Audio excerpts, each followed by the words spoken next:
first మనకు ఒక student effect వస్తే దాన్ని బట్టి మనం ఏం చేయగలం సార్ రాజు గారు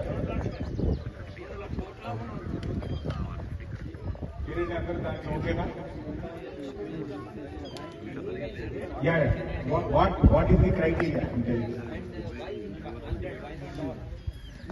అదే ఒక 101 మెంబర్స్ కి share non refundable amount yes non refundable అంటే sorry refundable amount refundable refundable amount ఏంటంటే ఇక్కడ ఏమవుతుందంటే అలా 5,000 10,000 20,000 వేస్తామంటే 20 లక్షలు 30 లక్షలు వస్తుంది 40 లక్షలు 40 లక్షలతో ఏం చేయాలి ఒక 100 మెంబర్స్ 2 lakhs అంటే ఎంత అవుతుందండి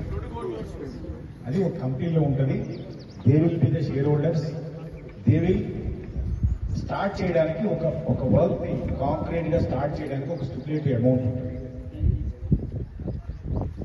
ఈ 2 lakhs 101 మెంబర్స్ ఎందుకనంటే ఒక 2 crores ఉంటేందంటే మనకి ఒక స్టార్ట్అప్ చేయడానికి ఒక అమౌంట్ ఉంటుంది ప్లస్ ఈ 100 మంది డెసిషన్ తీసుకుంటారు ఒకరిద్దరు కాకుండా ఆ 100 మందిలోనే డెసిషన్ అయిన తర్వాతే మనం ముందు నెక్స్ట్ స్టెప్ వెళ్ళాలి సో నెక్స్ట్